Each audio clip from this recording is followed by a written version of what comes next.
and welcome to the Patriot on Television Nigerian. Patriotism is the love of one's country. True patriots love their country enough to fly the country's flag. Welcome to the Patriot, the platform where we discuss issues of national importance affecting the sovereignty and love of our great nation, Nigeria. On this medium, we will spotlight men and women who have distinguished themselves to fatherland. The labor of our heroes past shall never be in vain. Welcome on board. I'm Peggy Shandy.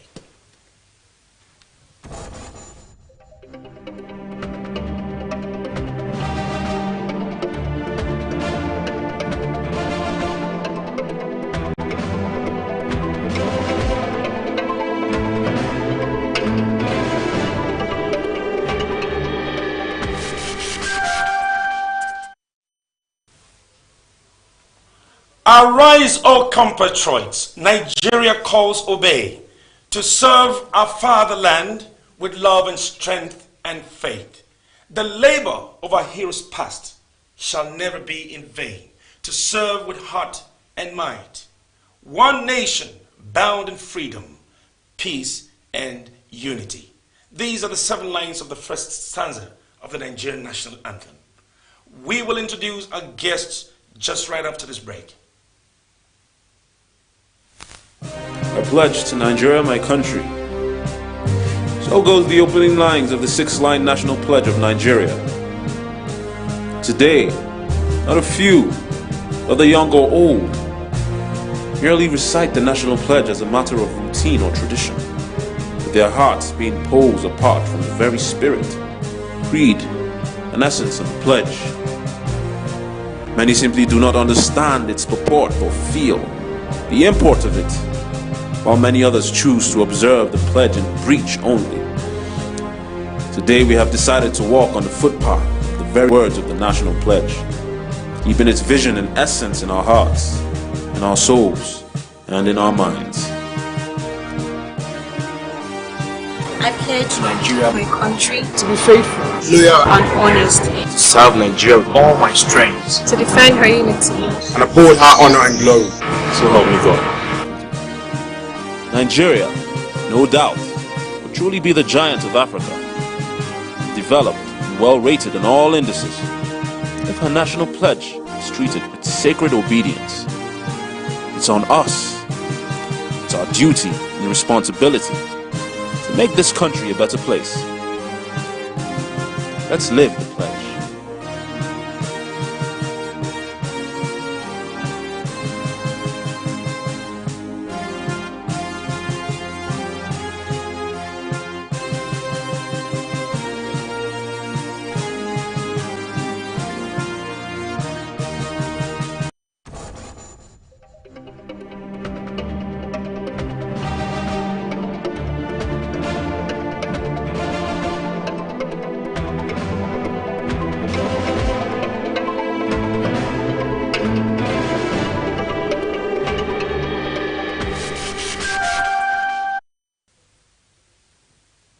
Welcome back. Thanks for staying tuned. This is the Patriot on Television Nigerian, and my guest is Eminaya Osisyogo, Secretary, Leads Africa, an activist and a public commentator. Welcome to the Patriot. Thank you very much, sir. Today our focus on this episode of the Patriot is on Malam Nasir Ahmed El Rufai. He is one of the few Nigerians who tested positive to COVID-19, and thank God he has survived it. Nasir El Rufai was born on February 16th, 1960, to a Fulani family in Daudawa. His father died while he was 8 years old, and he was sponsored through school in his early schooling by his uncle in Kaduna. El Rufai was educated at the Barewa College. As a junior at the college, President Umar Yar'Adua was the house captain of his dormitory. In 1976, he graduated at the top of his class, winning the Barewa Old Boys Association Academic Achievement. He then proceeded to Ahmed Bello University in Zaria, where he achieved and bagged a bachelor's degree in quantity surveying with first-class honors. In 1984, he again bagged a master's in business administration. From Harvard Business School, El Rufai has attended several professional and postgraduate programs, including the Georgetown School of Foreign Service of Georgetown University in Washington, D.C., former minister of the FCT, and now a serving executive governor of Kaduna State, who was one of the first to test positive to the COVID and has just recovered from it. You can ask questions. You could drop your comment on our comment section on this platform. Please, Osishogu, you're welcome to the Thank you very much. I want to find out from you, you know, the governor of Kaduna State, Yes, sir. Nasir Ahmed El Rufai, was one of the few Nigerians, in fact, the first few governors, in fact, who tested positive to the COVID. You remember we're in the period of the lockdown and the COVID-19 pandemic. Exactly.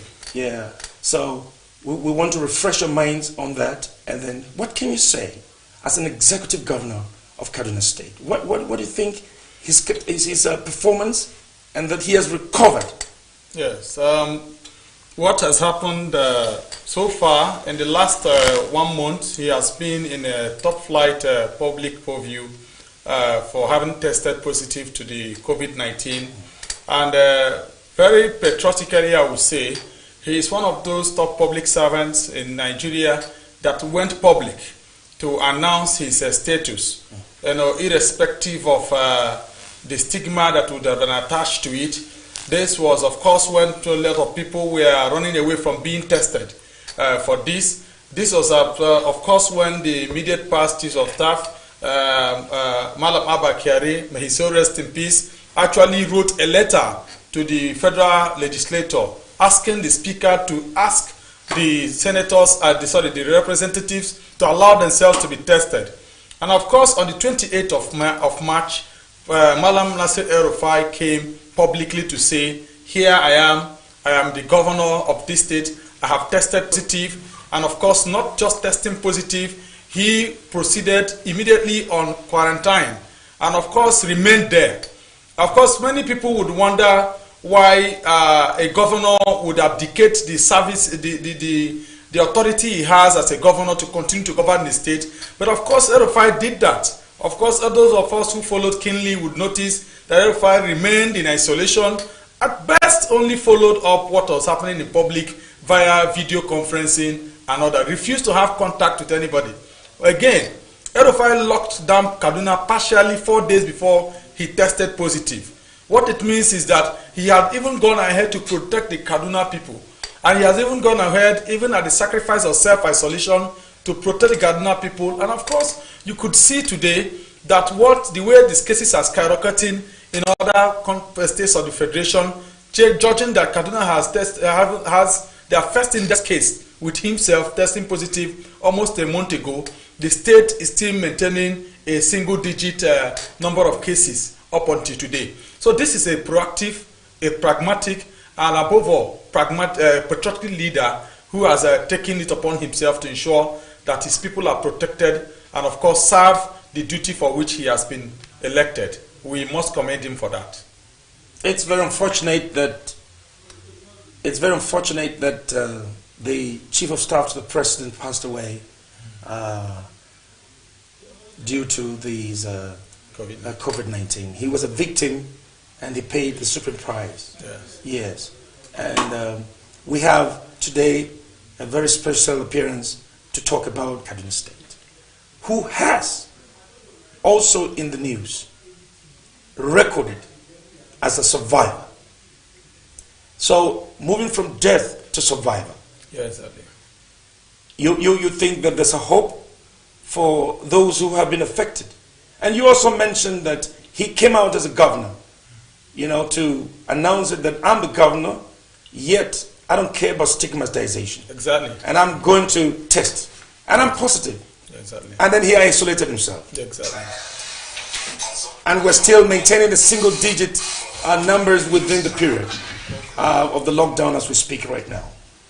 Okay, now, what different is Kaduna State doing an increase in their numbers? Okay. They are constituting the rapid numbers quite on a geometric progression.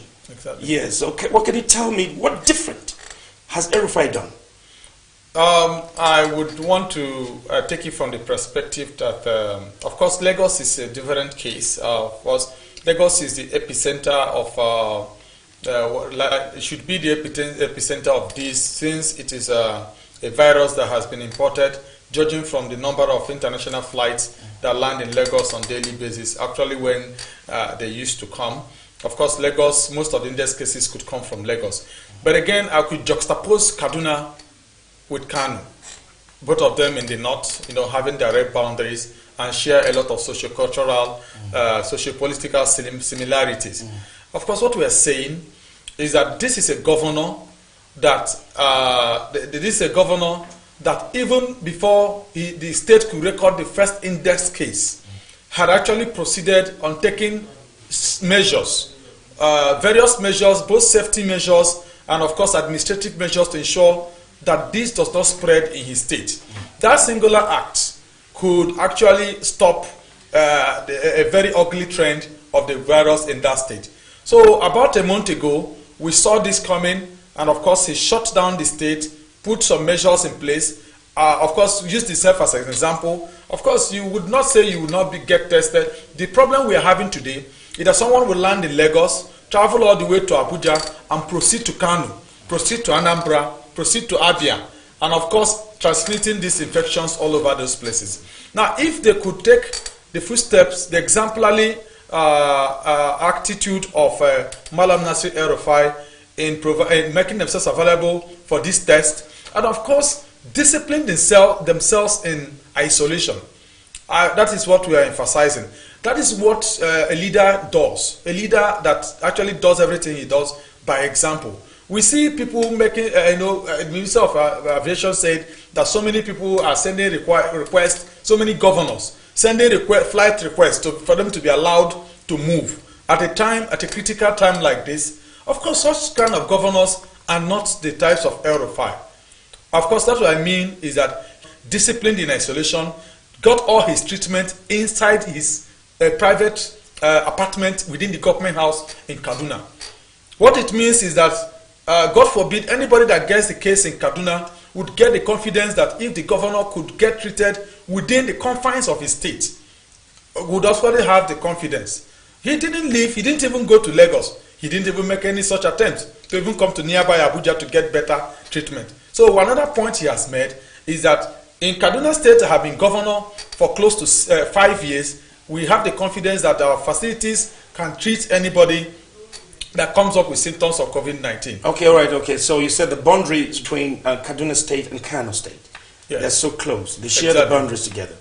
And you're talking about the discipline of the man El Rufai. The discipline is all right. So a lot of people feel that he's a very arrogant person. He's very tough. He's wicked. People don't like him. But he gives the results. So can you tell us why people do mean? Yes, the lockdown. For somebody who doesn't understand some of these nitty-gritties, would think that lockdown is out of wickedness. But of course, it's a love of it's patriotism of some sort that he has shown them. When the star of the FCT, of course, you see the kind of reforms he brought into the pattern of development to have in FCT, development control, brought in Abuja Geographic Information System to ensure that activities of land grabbers are curtailed in FCT. And of course, there's a lot of geographic sanity. Geographic sanity in terms of demolishing people's houses. Is that exactly how to transform? That is what people have called wickedness. Demolishing people's houses. That is what people have called wickedness. But of course, today you see flooding in Apo. You see flooding destroying people's properties in various parts of Abuja. That is about how many years after he left office. Is that not going to be wickedness? If he did not do those to restore Abuja to master plan, and of course remove buildings on the sewer lines like he did, If he had been minister for some time, or people took you from him, the successors took you from him, the people who are dying in Apo and other would not have been dying today. So I think El Rufai's kind of wickedness, quote unquote, is love in disguise. It is patriotism, putting the country above. Big names got in the list of the demolition. People that are that sacred cows got their houses demolished. Of course, he got to Kaduna and no, don't you think it was a political conflict between them? He just decided to use it as repercussions? Something? At what point? This same man has actually traversed different kinds of political divide in Nigeria. Of course, you want to talk about PDP. He was the PDP right from the onset. In fact, he has been in public service right from the time of Abdulsalam Abubakar as an advisor on economic matters, and of course went to Bureau of Corporate Enterprise. He has been in PDP all of those times until 2003 when he decided to move forward and join the CPC before the APC. So at what time, which of the political divides was he when he took some of those decisions? Of course, he has locked down Kaduna today. The lockdown does not know partisanship. It does not know APC or PDP, just like the COVID-19 does not know. Today, you are seeing El Rufai, the houses he demolished. I don't think the opposition till today has actually laid a finger or established the fact that there was any line of partisanship drawn along for what he did. So those who could actually, it could be to that extent very flimsy for one to accuse him of partisanship for some of those tight-fist decisions he has taken in various public service offices he has held in the last 22 to 23 years. So the rapid number of cases that are erupting right now in Kano State, sharing the boundaries with Kaduna State. Now he has recovered. Don't you think there's going to be another reinfection or something? Of course. When it was happening in China, with the globalization we have in the world today, one would know that an injury to one is an injury to all. When he was taking the steps he took in Kaduna State, one would also think that, of course, Kanu was being protected. But what we are saying today is that if Kanu had taken a cue from him, people were going to mosque in Kanu.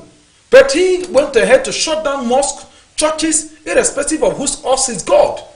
And of course, today you see the results. Like I told you about Abuja Master Plan, you see the results today in Abuja. You talk about the Bureau of Public Enterprise, where he masterminded the privatization process, bringing in the succession process from the public ownership of telecommunication firms, from government to private sector, even in the power sector, even in the civil service reformed, the public service reforms he did.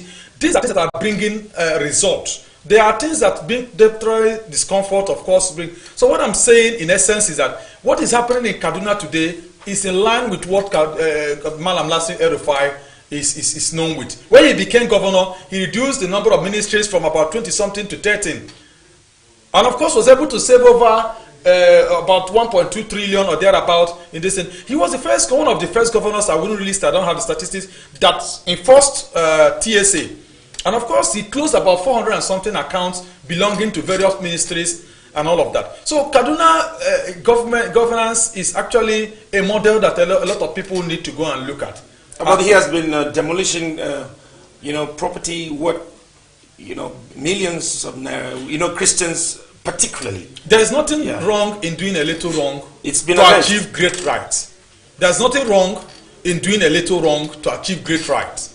At the end of the day, we take one step backwards and several steps forward. So some of those demolitions is actually meant to bring this back to master plan. No, but mostly Christians, because the Christians were crying. Anyway, allegedly, like you said. Alleged, huh? Allegedly, like you said. We would like some of these religious leaders to actually come, with specific accusations as to some of these things that we say that happen. I'm not holding brief for anybody when it comes to issues of religion, especially in a volatile place like Kaduna State. But of course, we would expect that there should be a balance in how these things are done. There should be Christians in the State Executive Council where these decisions are taken that can actually rise up and speak, on behalf, that can actually balance, and of course, in turn, go back to sensitize their people and understand how these things are done. But again, as a leader, oftentimes there is need to do a little wrong to achieve great right in the long run. So, Mr. Leeds Africa, Yes, sir. you are the secretary of Leeds Africa. Yes, sir. And you hold campaigns and you talk to people. You advocate for good governance and stuff like that. All right, okay. The governors, it's on the news, all over the news, that the governors have decided to come together. And they want to run in a lockdown again for another 14 days or something. I want you to respond to that. But before we take this break, I want you to know that the governors, the El Rufai is the governor, he survived it. Yes. And then this is real. The era that we were thinking it was not real has been taken away because we have lost lives. Even the chief of staff to the president. Now he has survived. All right. Exactly. What exactly do you think this lockdown so far, and then another planned lockdown to extend the existing 14 days to another 14 days? And we're going to take this break just shortly. We're going to take this break very shortly. And when we're back, we'll be able to address the issue of governors extending this time to another 14 days.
Welcome back, and thanks for staying tuned. Please, Mr. Leeds. Yes, sir.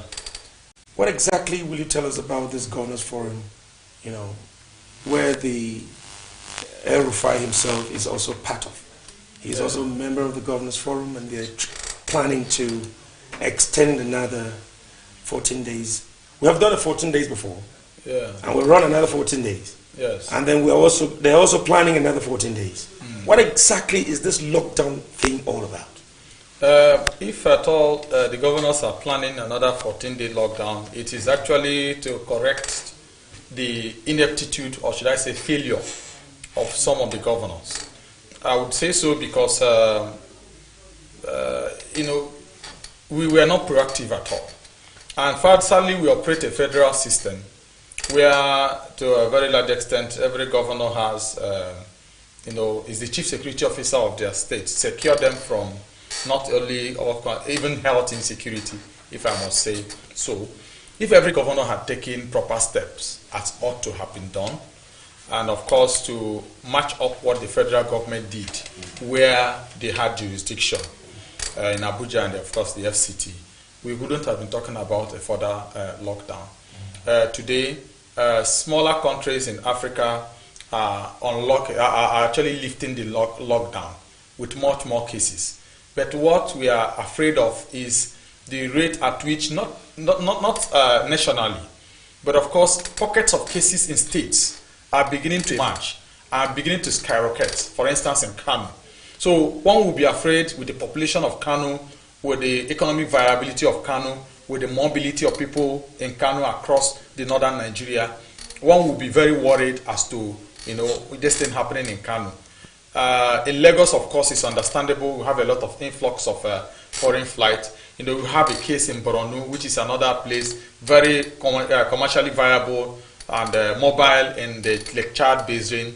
One would also be worried when you look at a place like Port Harcourt, and then you begin to see Port Harcourt is actually divided, it's actually separated by Abia before you see Enugu.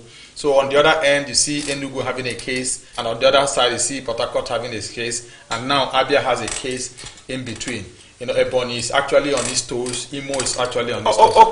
Okay, that's good statistics about the economic reasons to why people fly around in spite of the dreaded nature of this coronavirus.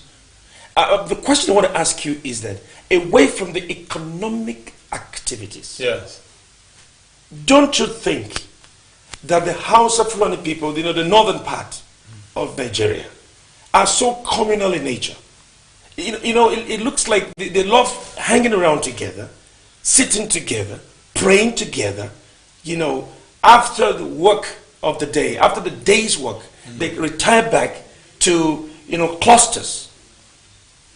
No matter the amount of social distancing preaching they have been preaching to them, don't you think that they are very communal people? And is it that they don't have the education that separate yourselves, don't travel? Don't they know that the dreaded disease coronavirus should reign supreme over whatever intention of the communal arrangements or the colony or the clusters arrangement is? What can you say? Like I said before, it still boils down to leadership. Kanu, whatever, yes, it's true. They have a communal lecture, you know, culturally, they have this communal behavior. It's also the same in Kaduna. So what is the difference between Kaduna and Kanu? Leadership. Of course, so many VIPs keep moving around, transferring this virus from one state to the other. A lot of them have actually traveled extensively, and they still intend to travel extensively. Every weekend, weddings are still holding, families are still moving about. This sacrifice, if we had disciplined ourselves, like El Rufai did. Of course, El Rufai had engagements cancelled for all the time he had been in quarantine. The fact that they are not giving us the identity of people who are having this virus, or the fact that we are not hearing a lot more information, does not mean people are moving around. So if everybody had disciplined himself and stayed at home, and of course disconnect from the spread of this virus within those 2 weeks, we could have not been having governors talking about extending the lockdown, because we have a fragile economy, and of course it's beginning to tell in our economy. We are doing a copycat kind of approach by the kind of lockdown we do. In US, of course, they are having working system, and of course social investment, social palliatives they are giving to their people to of course stay. But of course you cannot say the same for our own people here. So for the governors saying they want to do this. So the kind of leadership that you provide for your state is the kind of leadership that you expect the followers to follow. Yes, that's exactly what you're trying to say. That is what is different between Kanu and of course Kaduna, Kanu and Kaduna as we see today. That is different. We see. So are you saying that Kano State is not a disciplined? They don't have disciplined leadership. Is that what you're saying? Kanu had about 6 weeks to fight this issue, to stop it from coming. And 6 weeks, if you divide 6 weeks into 3, there are 3 to 2 weeks inside 6 weeks. And of course, if somebody got an index case 6 weeks ago, the person would have manifested before they said. So it had a long time to take proactive measures to stop this from coming into it. Lockdown, the lockdown is just in the sense of, in the literary sense of it. There is no practical. Go to Rivers State. Rivers State had that's 3 cases for running almost for a month now. Of course, you see how brutal the governor is sounding, marching on toes, irrespective of whose ox is God, in ensuring that Rivers State is protected. That is the brutality we expect. In addition to El Rufai's kind of you're always talking about El Rufai as the model leadership of the state. Yes. Has he provided the palliative that has been talked about, that nobody has gotten nothing? What are in terms of palliatives, has he been able to meet up? Has he actually modeled his leadership in that direction? Yes, I have. Nigeria's economy sometimes is called a mixed economy, but to an extent, it's confused. Some of these social responsibilities, we are yet to find out whether it is for government or for the corporate institutions. If we are fully a capitalist economy, like it happened in Lagos, you see Guarantee Trust Bank coming to build isolation centers. You see UBA donating handsomely. And of course, for every economy, some of these corporate leaders are supposed to have corporate social investments in times like this. Now, government cannot do everything. We can keep saying all of these things. We are diversifying the economy. The same Rufai was the one that championed privatization at the federal level to give some of this control, and these guys make a lot of money. All these investments, all these corporate bodies in Kaduna, of course, I'm not abdicating the responsibility of government to them. I'm not abdicating the government of the social institutions like the religious organizations, the chieftaincy institutions that is closer to the people. But leadership is very important. Yes, but what I'm saying, corporate social responsibility. Corporate social responsibility. It is a collective. Has to be shared. So we have just few minutes to go. So the whole place doesn't have to be desolate because the governor is in isolation. Yes. So we have to call out our corporate bodies to stand up to such occasions. Must they be called out? Don't they know that they have a corporate social responsibility? Because the people only it is called a responsibility. Nigerians always call on governments. We often forget to call on them. Isn't Nigerians should call them? Don't they know that it is an automatic responsibility that when there's a situation, they should be able to deal with? But of course, they cut away with this money. Anyway, we were going to talk about that at a very good time where we deal with corporate social responsibility. Is it a big one? Whether we should call them or they should, all the multinationals who have made monies in Nigeria, they should remember, that they have a responsibility to contribute to the government of Nigeria. Especially at times like this. At times like this. All right. Finally, your last word on this. Now, El Rufai has modeled himself as a leader, and the governors are coming together to extend this lockdown again for another 14 days. All right, so your last words on this. Okay, very much. My last word is that, of course, there should be an appraisal. There should have an audit as to what we have done with the 4 weeks we had locked down. Where did we get it right? Where did we get it wrongly? Is it a lockdown for commoners or a lockdown for the whole nation? And then the VIPs move around like sacred cows? Of course, the virus is not a respecter of status. So we have to go back to the drawing board and know where we got it wrong and correct it. If not, we can go for 1 year, 2 years, we have not solved it. And then it becomes one step forward, several steps So backwards. are you saying that coronavirus is an executive disease? It's an executive pandemic. In fact, it's not. If you say that, of course, the people will think it's only people up there it can catch. It is a pro-rata disease. It is a respecter of nobody. It can catch anybody. It can. The drivers of these people that are, of course, the below average income earners are getting it. So finally, on El Rufai, we want to wish him well that he has recovered. Is that what you want to say? Yes, very much. We want people like him, of course, at age 60. Having recovered is also another area of hope for older people that this thing can be managed. And of course, with whatever his underlying health condition actually speaks good about our healthcare system. The fact he did not fly abroad actually earns him my respect the more. So we wish him further recovery and of course for him to continue to do what he is doing and of course to show himself as an example, first of all to his colleague and of course to other public servants. And then you think he's a patriot? Of course he is a patriot in the context of what we have analyzed today, irrespective of whatever dissenting voice anybody has out there. Well, thank you very much. I hope you have heard these revelations and this will show you that indeed Malam Nasir El Rufai truly is a patriot. He has been able to dissect here in the studio how disciplined that he has modeled his leadership in the state. And he has recovered.